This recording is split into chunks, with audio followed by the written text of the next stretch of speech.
this is probably like the elephant in the room when we're talking about selling a car to a dealership. What are the pros and cons of just selling my car on Facebook Marketplace or Craigslist versus taking it to a place like this? Yeah. One of the most common responses I get from people that I talk to on Facebook and Craigslist is, You're listening to the Auto Advice Podcast, brought to you by Toyota of Cool Springs.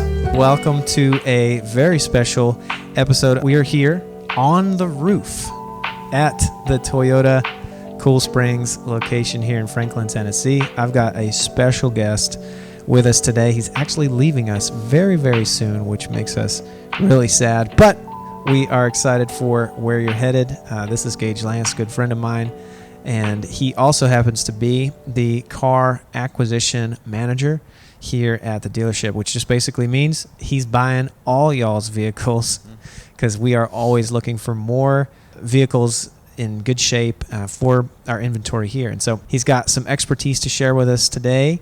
And Gage, share a little bit, not only just how you got here, but what your time has been like and where you're headed as well. Sure. So I got my start with Toyota right kind of when COVID started. I needed a job. My job I was working laid me off and had nothing to do. I was driving an FJ Cruze at the time, so I had a Toyota. I knew nothing about cars whatsoever, but I was like, it's pretty close to my house. I'll go see if they have any jobs open. I got hired on the spot to sell cars, so I was like, I guess I'll sell some cars for a while, see what happens. Did that for about 8 or 9 months. Was promoted to the sales ambassador for the sales team after a couple of months of working here, which was an honor. And then went ahead and left and did some other things. But I came back last summer to buy cars. Chris here was saying, hey man, I know you're doing some aviation things and you're working somewhere else, but we know your work ethic and we want to know if you want to come back and buy cars for us. However you can. Facebook, Craigslist, whatever methods you can kind of conjure up to put cars on the lot, that's what we need right now. So we're going to make a position, hoping you'd be interested. So I was like, okay, let's do that. That sounds pretty cool. So I came back and started buying cars on Facebook and Craigslist and Kelley Blue Book people and people that walked in the showroom just say, hey, what can you guys offer for my car? And I'm like, let me tell you about something. I can give you top dollar. And they're like, really? And I said, yes. And this is really where we are now. So for about 15 or so months, I've been doing that every day.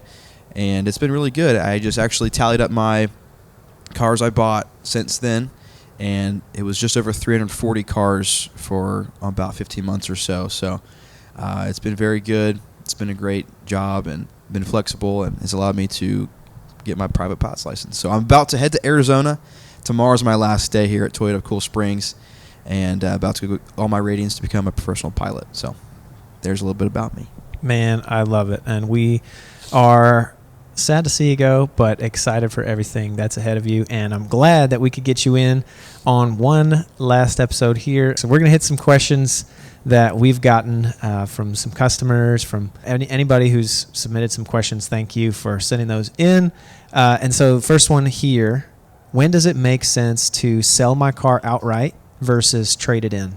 Well, if you just need the cash right now and you don't need any other vehicle to drive, then sure, it makes sense to sell your car. But if you're looking to get the absolute most for your vehicle, it would probably be in your favor to trade it because you get tax savings because you're not going to pay tax twice on a vehicle, basically. So you've paid the tax already on your current vehicle, and when you trade it in, you're not going to pay full taxes on your next car. You've already paid some taxes on that car you're trading in, so you're going to pay a reduced amount of tax on that new car. So if you're looking just to keep upgrading, probably, I mean, unless you want to go on the Facebook and Craigslist, circus and kind of go through all of that, you can do that and try to get the retail price for vehicle, but 9 times out of 10, it's going to be a challenge to get that. So really, it's just easier just to come up here and let me do the best I can for you on it.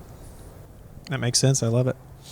So this is one that I really like because people are coming in here and they're saying, man, I'm looking at new cars. I'm trying to figure out, what I even like. And then I have no idea kind of what number they're going to put on my car. So what can I do before I come to the dealership to have the most accurate information on what my car is worth? Yeah, so the majority of what I've done while being here is I found people on Facebook that want to sell their car yesterday. They want to just get it done. So what I tend to do is I'll ask a bunch of questions, as many as I can, to mitigate any questions or concerns they may have when I see it in person and have a concern about, let's say, the bumper's hanging halfway off, or you got 3 bald tires. You didn't tell me that. So if you can lay it all out for me before you get here and just be transparent, I'm not looking to take away money from you. I'm trying to give you the best I can because we need cars to sell. Mm-hmm. And maybe, years ago, dealerships would maybe be a little bit light on their offers, but nowadays we're going to be aggressive, especially here at Toyota of Cool Springs. We're right here in the heart of Franklin, Cool Springs area, and we want to be known for our customer service. And to summarize it, as long as you give me the best you can on the information side of things for your vehicle, I have pretty much one shot to get you in here.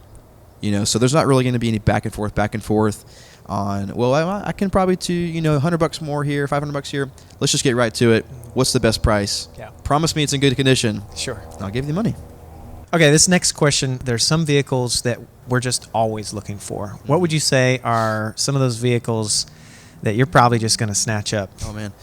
Surprisingly, we actually buy more than just Toyotas here. Okay. Which people may not understand that. Why would you want us anything else besides the Toyota? Mm-hmm. Well, we sell a ton of used cars that are every make and model. But anything right now that's a hybrid, we're going to just, lay it all out that we can for you.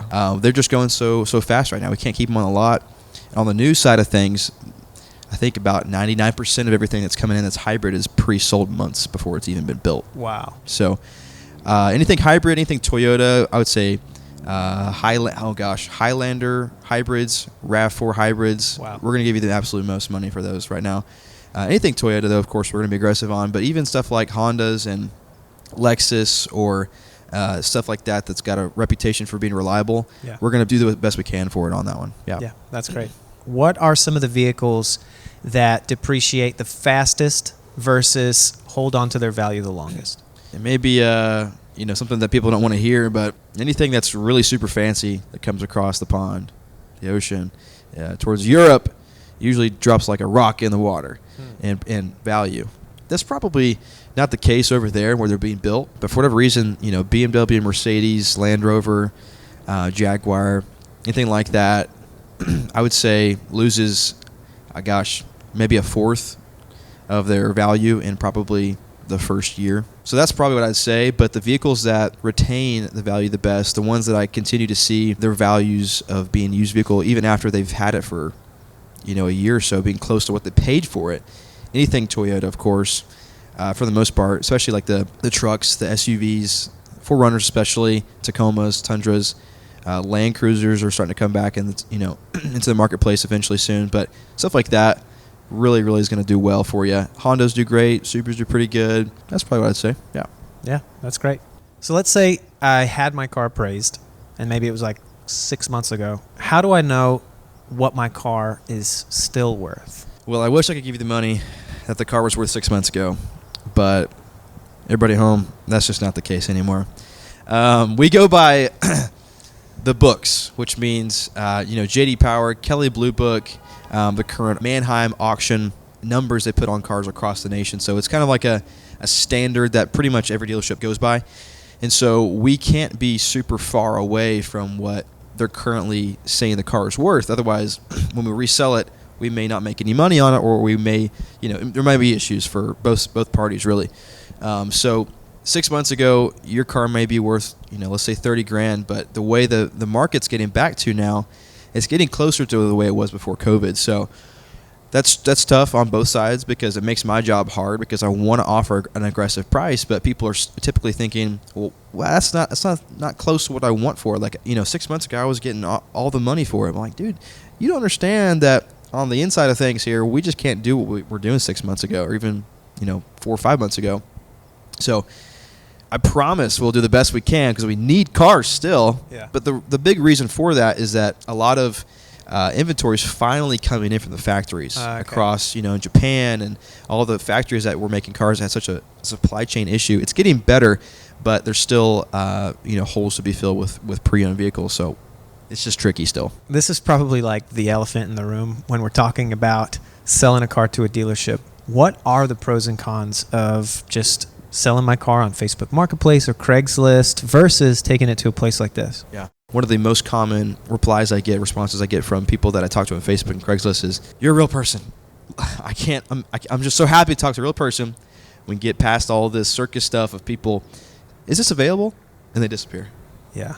It's always the button they just push. People are inquiring on the vehicle but never follow through with any more questions. Or if they do say something, "Yeah, I might come look at it this weekend," and they never get back to you. They just ghost you. So most people I talk to go through that, and they may in their mind feel like they're settling because they're not getting MSRP for their 3-year-old vehicle, but I'm going to make it as simple and painless as possible. I'll just walk you through my process of how I do things. That'd be great, yeah. 2 ways. One, they come in the dealership. I'll do a final appraisal. Takes about 10 minutes. And this applies for anybody that's going to be buying vehicles from here on out, even after I've gone. But it takes about 10 minutes to appraise it, just a final inspection, really. Take a 1 lap around the parking lot, making sure it actually runs like it's supposed to. No crazy dash lights. Just looking for stuff that maybe you didn't disclose. After it's good to go, we'll come inside, sign paperwork in my office. Takes about 15 minutes. Get a picture of your driver's license, sign stuff. That's really it. It's so quick and easy. Nothing to sell you. No warranties to sell you. Fear not. It's very easy. And then hopefully, you have a wonderful experience. You get your money, all is well. And then if you're too far from us, I would like to offer, when I was doing it, I'll actually come to you. So I'll bring the paperwork to you, already printed up. So all you have to do is just sign everything. You get copies of all the information, documents, and then I just drive away with your car. And then the check comes right to you. So it's not something crazy. It may seem like, what's a dealership going to offer me? They're going to play tricks on me. That's not it anymore. We're in the 21st century. We're going to make it easy. That's what we do at Toyota Cool Springs. I love it.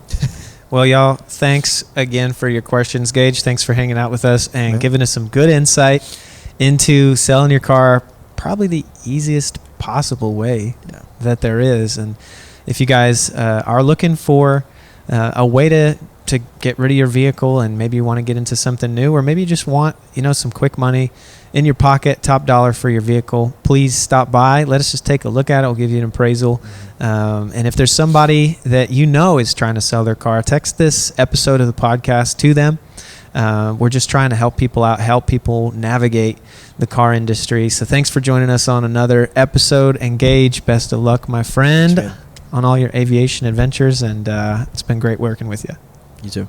All right. See you guys next time. Thank you so much for joining us today on the Auto Advice Podcast. If you found this episode helpful, please consider texting it to someone who could use it, and leave a review wherever you're listening, which will allow us to help more people navigate the ever-changing automotive world. The Auto Advice Podcast provides advice and opinions from individuals featured on the show. It is important to note that these opinions are solely those of the individuals and do not necessarily reflect the views or opinions of Toyota of Cool Springs. Listeners should exercise their own judgment and discretion when considering and implementing any advice or information provided in the podcast. Toyota of Cool Springs assumes no responsibility for any actions taken by individuals based on the information or opinions shared in this episode. Please consult with professionals or experts in the respective fields for specific advice or guidance related to your particular situation. Again, thank you so much for joining us, and we'll see you next time on the Auto Advice Podcast.